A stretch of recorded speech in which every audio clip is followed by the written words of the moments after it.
G'day and welcome to Does It Matter? Look, every good idea, every benevolent thing comes with a downside. And that is something that people rarely want to hear, let alone explore. But if we're going to be grown-ups, perhaps for the first time in history, we need to be able to explore an idea fully from its inception, its origins, its inception, and through all the possible permutations that result from it. It's interesting, I was listening to a podcast today about the crisis for young men in particular, and the origins of it and such. And to me, it seemed fairly obvious as a student of history that the consequences that we're facing now in terms of young men struggling in particular and falling behind women quite radically was on the cards a long time ago. And the struggles that young women are experiencing now too in this incredibly expensive economy that seems to be just breathtakingly committed to becoming more and more expensive. So young people in general are struggling in different ways, depending on whether they're male or female and their circumstances. But nonetheless, they're all struggling. And there are some very real consequences of positive things. I'm going to bring up one today. When women flooded into the workforce full-time and became much more career-orientated, flood into universities, flood into the workforce in the 90s, we changed society. We'd already had the new International Division of Labour, where lots of our manufacturing was moving across through the 80s and the 90s into Asian countries where labour was cheaper. And most of the Western countries were converting to service-based economies rather than goods-based. And most of our goods were increasingly being made in the East. All good so far. Got us lots cheaper goods, allowed a lot of expenses to decline. So we saw no downside, foolishly, in encouraging half the population to go from being part-time workers or full-time workers till they have kids and part-time workers at best, to full careers spanning the full working life of an adult. We didn't see any downside to that. We thought this was sexual liberation, it was social liberation, it was the flagship of the progressive political platform, and we thought it was going to be good. And it was, largely it was. What we didn't do was look at the downsides to it. We didn't do a proper evaluation. If we had, we could have spent decades planning, preparing for the consequences that any rational person could have seen coming. I saw it coming in the 90s myself, and I'm not a genius. Lots of people saw it, just no one listened, because we have this horrible thing in society where if we have a good idea, no one wants to hear anything bad about it because we're all scared of the haters dragging it down. You can't say anything bad about good ideas. You can't say anything bad about bad ideas, for God's sakes, let alone good ideas nowadays, for fear of being called a hater, a bigot, whatever other ad hominem they want to throw in. We deliberately blinded our eyes to the consequences because we thought, the employers loved it. Flood the market with free workers, with extra workers who are on average more agreeable, less likely to ask for a pay rise. Bring them in. And they did. They welcomed them in. So all of these things happened, and they were exploited by the employers. Our employers exploited that, and well and truly. It wasn't a bad thing. It was largely a good thing. The problem was that we didn't see the bad things that would come from it because we didn't want to. We didn't want to discuss it. We didn't want to talk about it. You're attacking women. You're attacking women's empowerment in the workforce. You're attacking all kinds of things. You're going to hurt corporate profits because if you're going to raise the cost of labor, blah, blah, blah. What we did was collapse the cost of labor permanently. Cost of labor had already dropped because so much of our goods manufacturing went overseas. And then we put hundreds of millions of extra people into the workforce permanently. They're there for good. They still have to be mums. They still have, on average, a much higher commitment to housework than men do. I like to phrase it that way because men on average are much more happy to live a Spartan life with less accoutrements, less goods in the house, and less cleaning. Men have a higher disgust threshold. These are just facts. These are just biological evolutionary artifacts of being either a man or a woman. And on average, everyone can find a neat freak guy and a slob girl, but I'm talking about averages through the broadest number of society. And when you look at that, it's very much skewed towards certain things, certain behavioral traits in men and women. As a result, men will do less housework in the house, full stop. Women want more housework done. They end up doing it. That's just the way it works out. They end up doing it. But now they're also working full-time till 65 or 67. They're working full-time as well, while they're looking after kids. And when the kids are younger, the mother often is responsible for a higher proportion of the child rearing. Not always, but often, simply because she might be breastfeeding. Toddlers will often bond more deeply with the mum for the first 1 to 5 years of life. After that, it starts to even out a lot more, level out a lot more. But these are just realities that are often centered around biological pragmatism. The reality is that we're different. And when we change society as violently as we did in the 90s, dramatically, with the new International Division of Labour and then the influx of women into the workforce, we didn't consider how that would impact on our different psychologies, our differing biologies, our differing evolutionary traits. We didn't factor that in at all. It wasn't even considered. I know it wasn't. There was no paper done on it at the time. Nothing. It was all free sailing ahead. No icebergs in sight, and yet there were icebergs in sight, and we should have and could have avoided them. Instead, now we're slamming into them head first, and we have to deal with the consequences. We could have avoided them had we looked ahead. And we wouldn't have had to stop women from going to the workforce. We wouldn't have had to do anything like that. We could have simply planned ahead for the changes' impacts, negative as well as positive. We didn't do that. So now what we have is, and it's affected women quite dramatically too, because women are doing more in the home. They've always done more in the home. They always will do more in the home because of some of the things I've mentioned, like the lower disgust threshold, den type behavior, nesting behavior is much more common in women, and cleaning and organizational duties in the house have, for as long as we know in most communities, been dominated by women forever. And we can find the biological basis for that as well. So certainly there's cultural basis as well, but there's a strong biological basis for this. So when you have such differentials, it's not a big deal if mum is mainly working from home, she does a bit of part-time work and that's it, and her job is mainly to be at home and take care of everyone. Well, it's not a big deal. She doesn't care, and she's valued for it. She's more appreciated, more valued for it.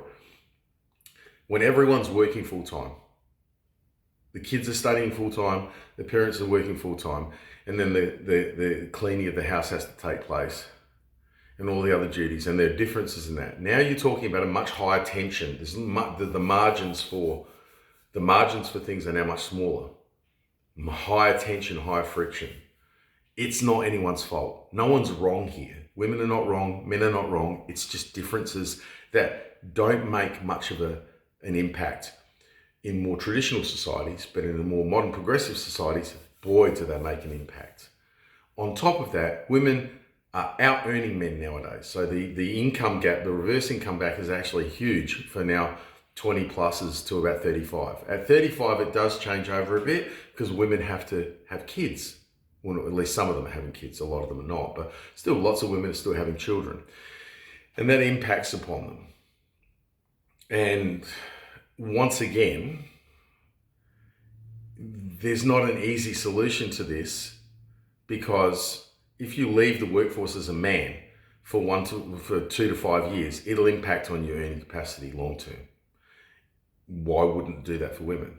It'll do that for anyone who leaves the workforce for that long and then has to restart all over again years later. Okay, so there's no prejudice there. It's not misogyny. It's not bias. It's just a fact of living in a global economy that if you leave, your boss is going to replace you with someone else. And when you come back in, you can't come back. You're not coming back in polished, fresh, with your resume up to here with experience. No. You've been out of you've been out of it, or working part time at best for years. And now you have children, which means there's all kinds of emergencies that will happen too. Now, a lot of men suffer from this too. A lot of men who have children also have the same problems in terms of its impact on their capacity to work. As a general rule though, because of the cost of society, because society got much more expensive through the noughties into the teens and now into the 20s, society became much more expensive because we flooded the workforce with labour. And all that extra money, all that extra productivity lowered the value of labour. So labour, the cost of labour went down dramatically, and it went down well below the cost of everything else, including the cost of living. And as the cost of living keeps rising, labour can't keep up.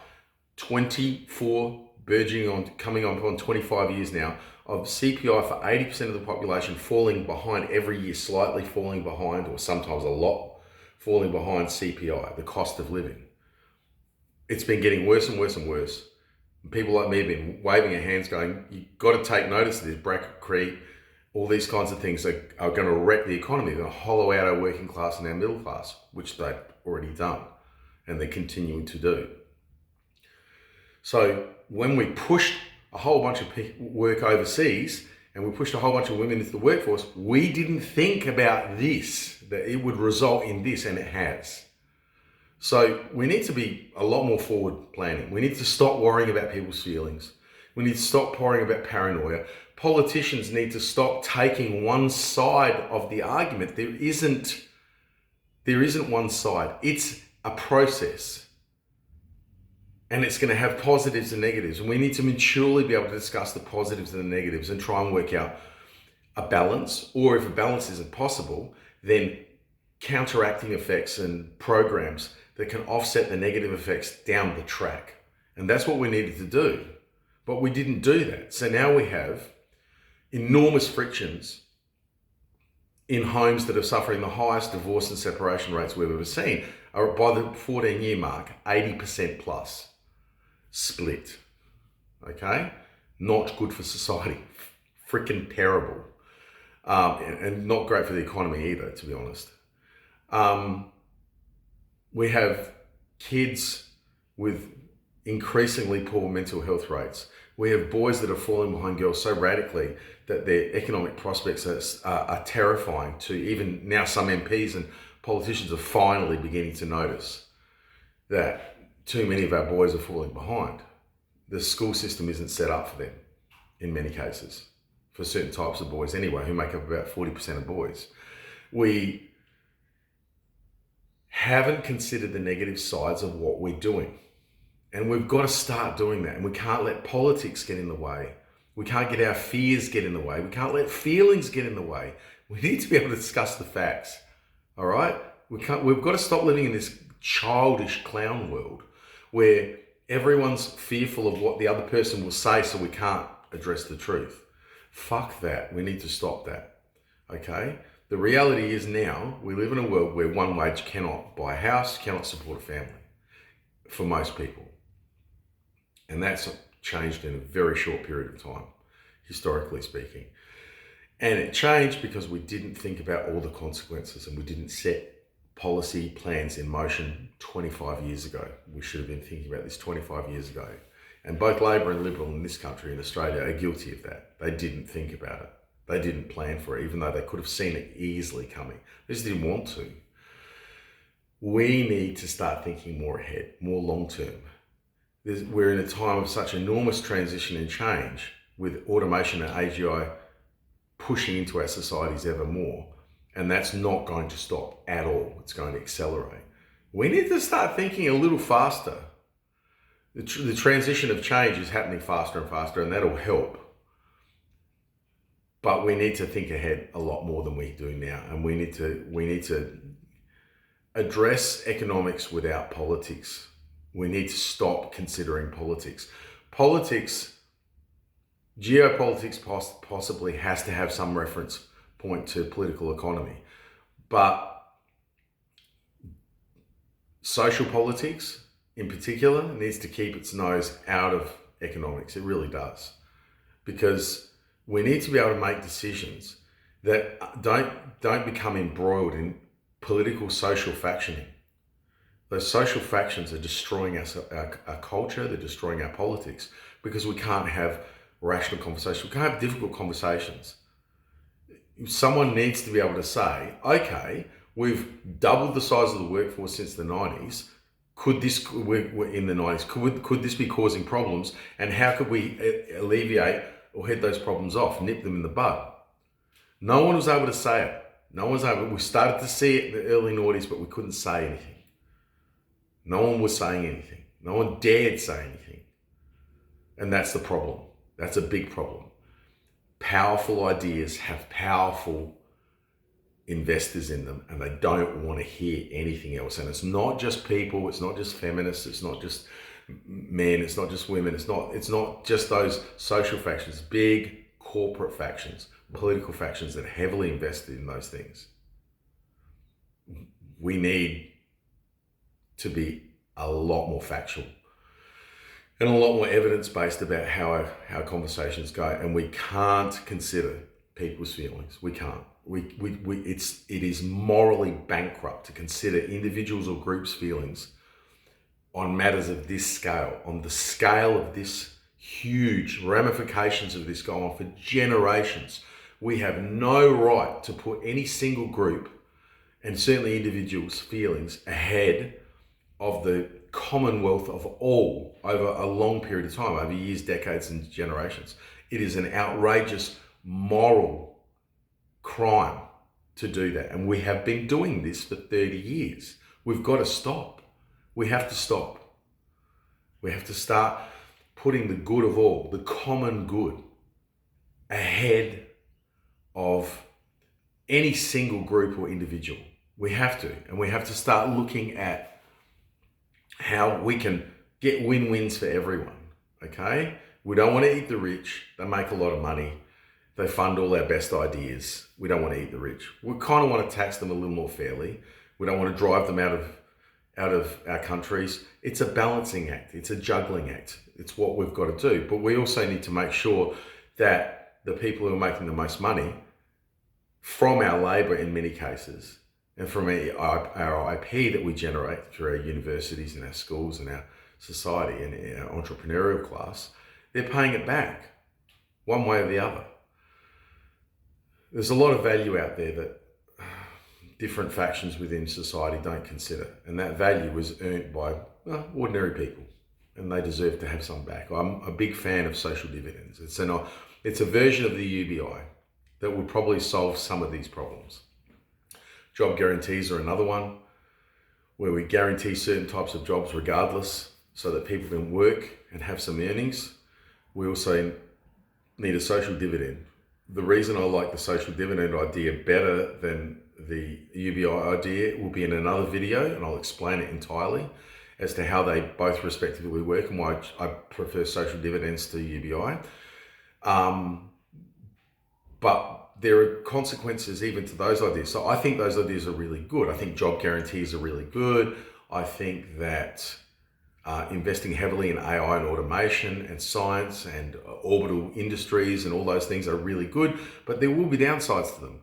And we're going to explore those downsides as well as the upsides, because that gives us an opportunity to come up with solutions, put our big, beautiful brains to designing solutions. This is the way the world has to go. We have to stop cherry picking outcomes to suit what we want. We need to look at what is and deal with it. We can do it together. Oos.